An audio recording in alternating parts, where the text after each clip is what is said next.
Hello everyone, I am Rachna. Welcome back to my YouTube channel. आज की इस video में हमारी जो क्लास 10th है उसका जो सोशल साइंस का पेपर हुआ है तो उसके क्वेश्चंस के मैं आपको सॉल्यूशन बताऊंगी। और मैंने पहले भी एक वीडियो बनाई है, तो जो स्टार्टिंग के क्वेश्चन है ये ऑप्शन वाले, उनका आंसर मैंने उस वीडियो में बता दिया है। तो आपको वीडियो का लिंक डिस्क्रिप्शन बॉक्स में मिल जाएगा। आपने अभी तक अगर वो वीडियो नहीं देखी है तो आप जाके देख लेना। अभी तक अगर चैनल को सब्सक्राइब नहीं किया है तो सब्सक्राइब कर लेना, क्योंकि आपको मैं ऐसी वीडियोस डालती रहती हूँ तो आपको नोटिफिकेशन मिल जाए।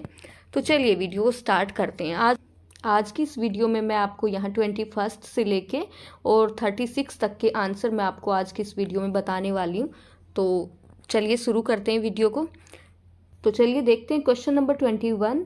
सरस्वती सिंधु सभ्यता के दो व्यापारिक केंद्रों के नाम बताइए। तो व्यापारिक केंद्रों के नाम है लोथल और मोहनजोदाड़ो।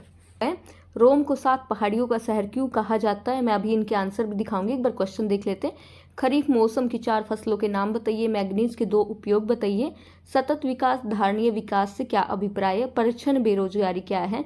एकात्मक सरकार क्या होती है? और नारीवाद आंदोलन से आप क्या समझते हैं? ठीक है, तो चलो आगे हम अपने इन क्वेश्चंस के आंसर देख लेते हैं। 21 का रहेगा लोथल और मोहनजोदाड़ो।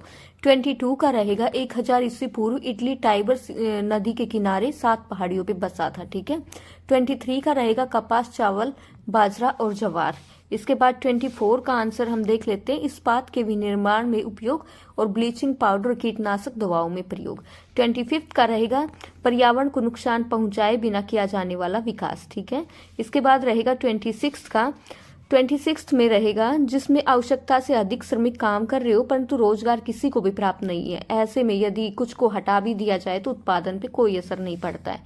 27 का आंसर रहेगा केंद्र सरकार पर मिलने वाली सरकार को एकात्मक सरकार कहते हैं। इसके बाद 28 का आंसर रहेगा वह आंदोलन जो स्त्रियों को पुरुषों के समान स्थिति पे लाने के लिए किया जाता है उसको कहते हैं नारीवाद आंदोलन। ठीक है, चलो अब इससे आगे देख लेते हैं हम अपने क्वेश्चंस।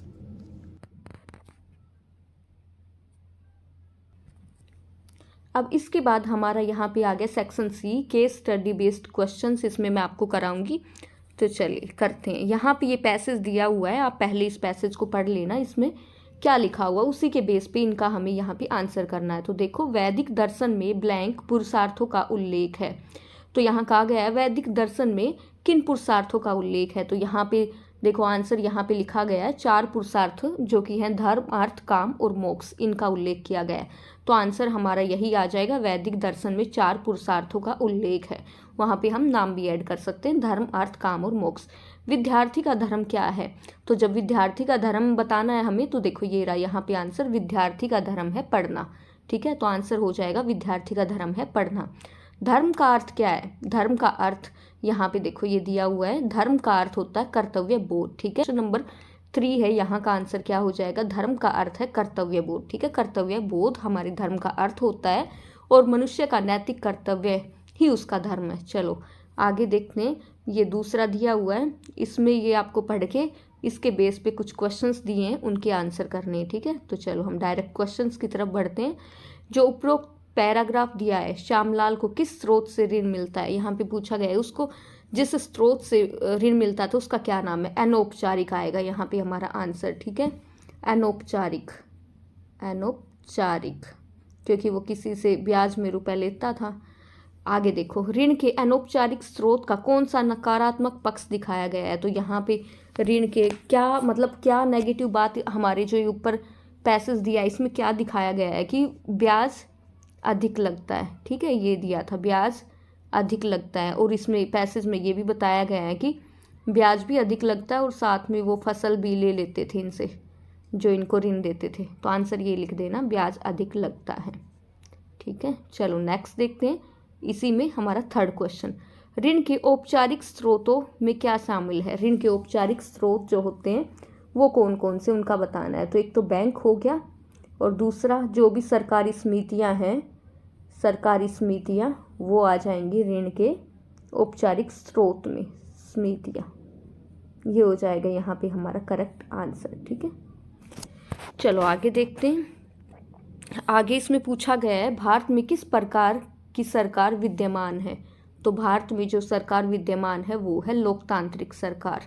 आंसर हो जाएगा हमारा लोकतांत्रिक। ठीक है, नेक्स्ट देखो, पैराग्राफ में उल्लेखित लोकतंत्र की 2 विशेषताएं लिखिए। पैराग्राफ में लिखा हुआ है 2 विशेषताएं हमें बतानी है। तो एक तो यहाँ पे देखो, लोकतंत्र में चुनाव होते हैं, पहली विशेषता तो ये हो गई, लोकतंत्र में चुनाव होते हैं। और दूसरी, नागरिकों के अधिकारों की यहाँ पे रक्षा होती है। तो दूसरा ये हो जाएगा, यहाँ पे नागरिकों के अधिकारों की रक्षा होती है। चलो आगे देखते हैं।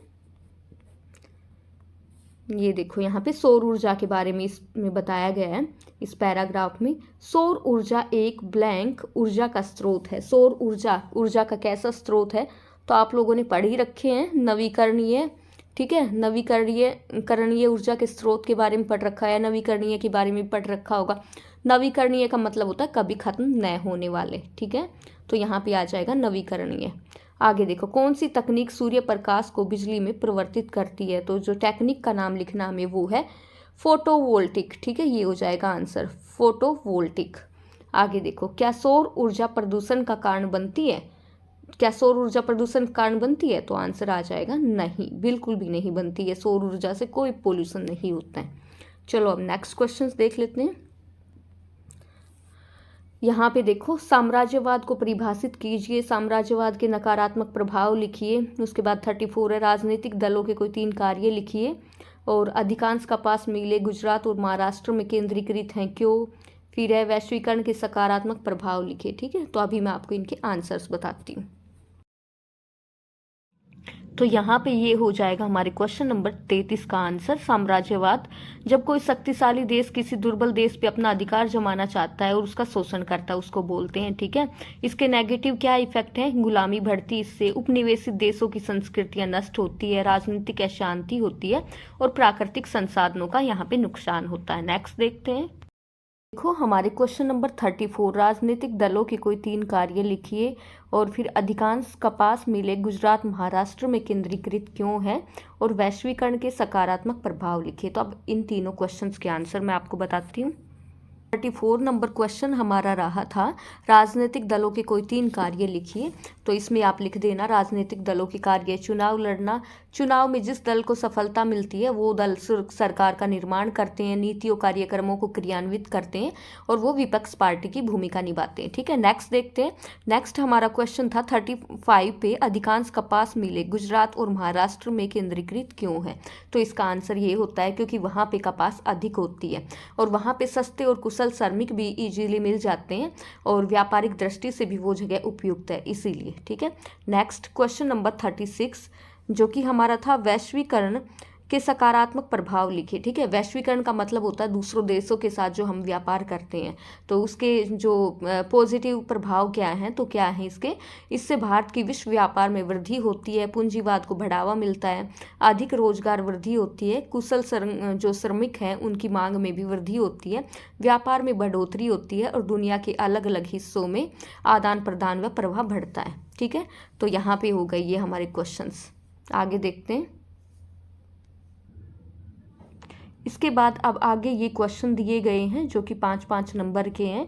इनके आंसर्स भी अगर आपको चाहिए तो आप लोग कमेंट बॉक्स में लिख देना। होप स्टूडेंट आपको वीडियो अच्छी लगी होगी, तो चैनल को सब्सक्राइब कर देना, दोस्तों के साथ शेयर भी कर देना। थैंक्स फॉर वॉचिंग, मिलते हैं नेक्स्ट वीडियो में। Bye bye, take care, have a nice day.